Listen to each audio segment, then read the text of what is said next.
Okay, let's picture London. It's December 1811. It's not the city we know today, obviously.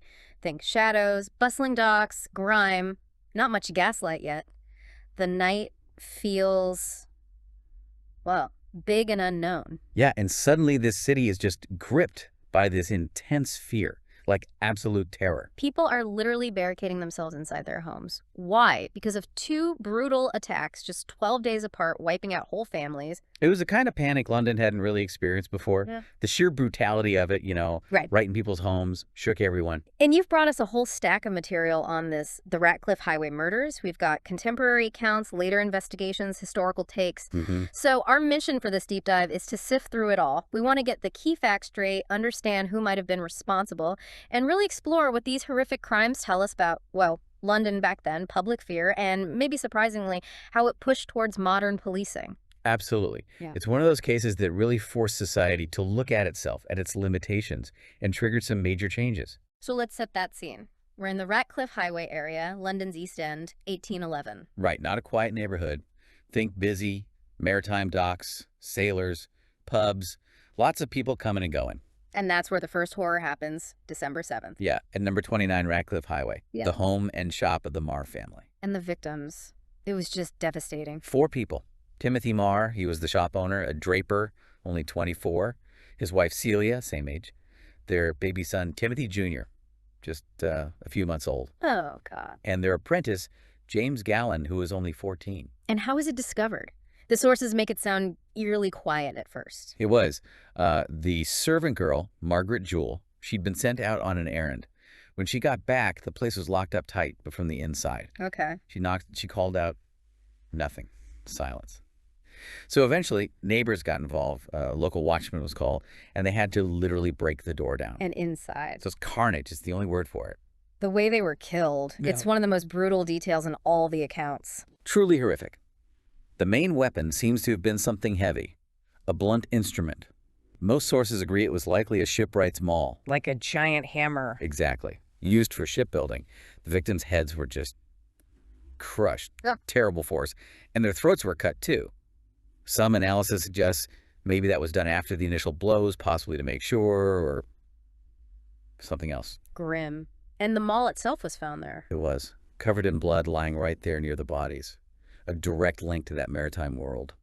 So when the authorities, such as they were, arrived, did they think robbery? Well, that was the obvious first thought, wasn't it? But it didn't really fit.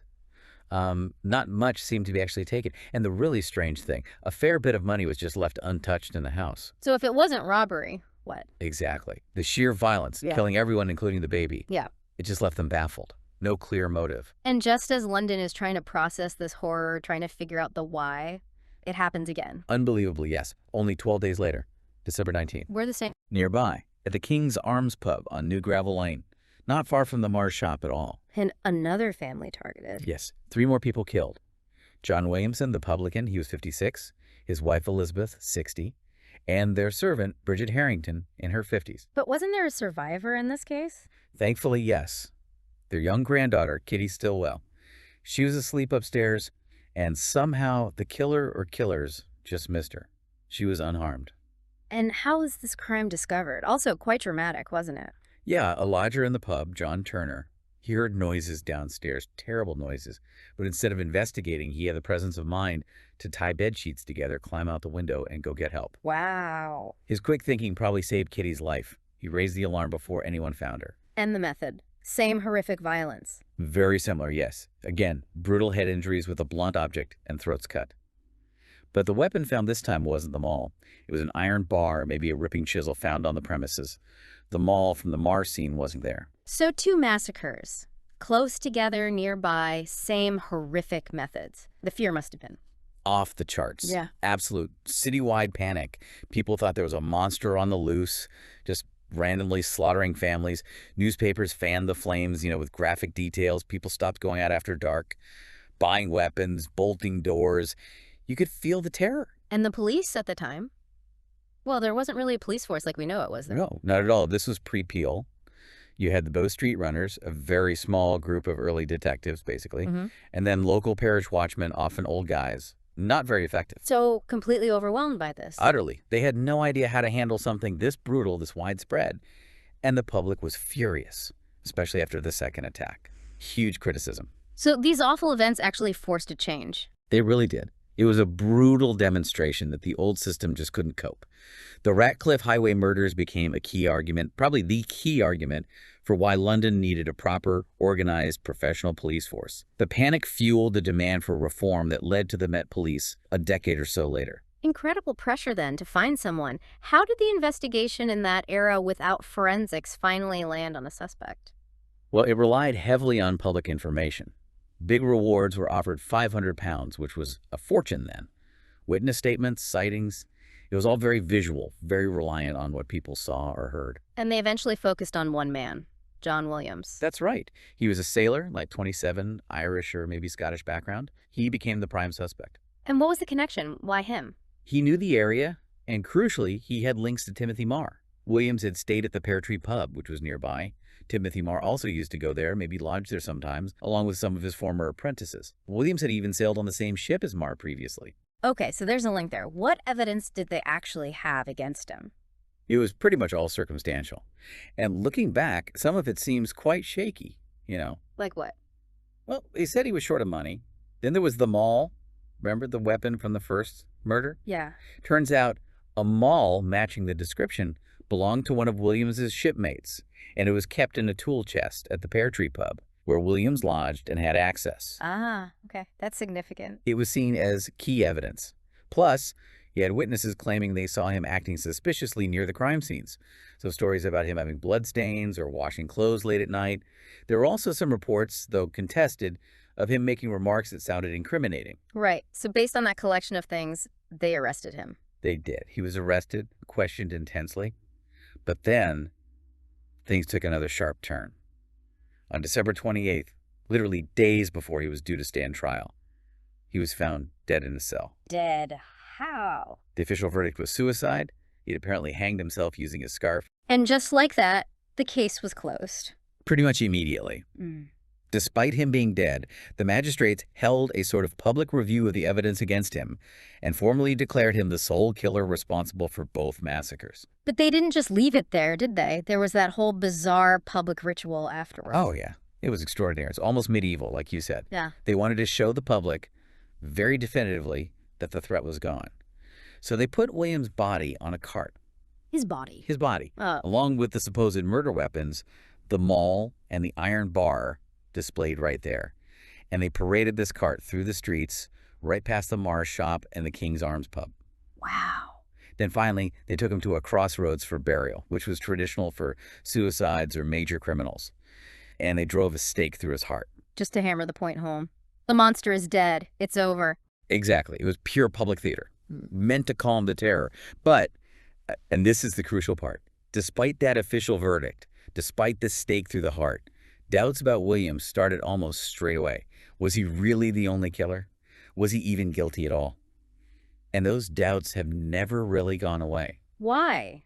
What fueled those doubts so strongly? Well, look at the evidence again. Circumstantial, right? Some witness accounts were contradictory. People were under immense pressure to provide answers. And the timing of his suicide, just before trial. It seemed almost too convenient for the authorities who desperately needed to close the case. So the idea of him being a scapegoat came up. Very quickly. Was he just an easy target they could pin it on to stop the panic? Huh? Were there questions about whether it was really suicide? Could he have been silenced? And then there's the sheer scale of the violence. Could one man really have overpowered and killed 7 people, including 2 men, in 2 separate attacks, so brutally and efficiently, all alone? Which raises the possibility of accomplices. Exactly. Or that the real killer or killers were never caught at all. And that fundamental question of motive just hangs there, doesn't it? If it wasn't robbery, why would Williams specifically want to annihilate both these families? The sources don't offer a really convincing reason. No, they don't. Which brings us right into the darkest part of this, the psychology. If we can't be sure who did it, what can the way it was done tell us about the kind of mind behind it? Let's unpack the possibilities the sources raise. Okay, let's dive into that darkness. Starting with the official version. John Williams, acting alone. If it was him, what does that level of violence suggest about his mental state? If Williams was the sole killer, the sources point to someone capable of just explosive, uncontrolled rage. The overkill is staggering, the smashed skulls, the level of brutality far exceeds what you'd need just to kill someone or rob them. Right. It suggests maybe intense personal hatred, although finding a reason for that hatred against both families is tough. Or it could point to a psychotic break, a complete loss of control, or perhaps even a sadistic impulse where the violence itself was the goal. And killing the baby. That just seems to break any kind of logical motive, like silencing witnesses. Exactly. That detail, the murder of baby Timothy Marr, is profoundly disturbing. It really undermines simple explanations. It points to a complete lack of empathy, a total dehumanization of the victims that's often associated with psychopathy or severe antisocial traits. To do that face-to-face requires, well, something fundamentally damaged. What about the risk? 2 attacks, so close together in time and place. It's incredibly audacious, isn't it? In such a small, terrified area, it suggests either utter desperation again, the motive issue, or a chilling level of recklessness, maybe even enjoying the chaos and fear they were creating. A kind of perverse thrill. So revisiting potential psychological motives if we push past simple robbery. Okay, well, could it have started as a robbery, but then something snapped? Someone with a volatile temper just loses it completely? Maybe. But again, the overkill, the infant, it doesn't quite fit neatly. What about revenge? A consuming need for vengeance that demanded everyone die. But again, revenge against whom? Both families. For what? The sources struggle there. Which leaves darker possibilities. Yeah, like maybe this was an early example of what we'd now call thrill killing or sadistic violence, where the act itself, the power, the terror, was the motive. The sources also mentioned, the possibility of drink or drugs, lowering inhibitions in that kind of dockside area. What if he wasn't alone? What if there were accomplices? What does that imply psychologically? Well, if it was a group, you might be looking at a shared pathology, maybe one dominant, disturbed individual influencing others. Or it could be a group dynamic where the aggression feeds on itself, escalating things like a group rampage. That might explain how multiple victims were subdued so quickly. And the other possibility, Williams was innocent, a scapegoat. The real killer got away. That paints a different kind of psychological picture, doesn't it? Someone capable of these horrific acts, but also possessing extreme cunning. To kill like that, evade capture entirely, and let another man take the fall, even have his corpse desecrated, that takes incredible ruthlessness and a complete lack of conscience. Cold calculation. So, whether it was Williams plus others, or someone else entirely, what are the common psychological threads that emerge from the sheer nature of these crimes? I think the absolute dehumanization of the victims is key. The sources all describe violence that's intensely personal, up close, and just goes way beyond necessity. That suggests either overwhelming rage or a terrifying detachment from human life. There's clearly an inability to cope with whatever the trigger was without resorting to the most extreme violence. And fundamentally, a mindset bent on annihilation, leaving no one alive, especially the baby. That detail shouts a disturbance beyond normal criminal motives.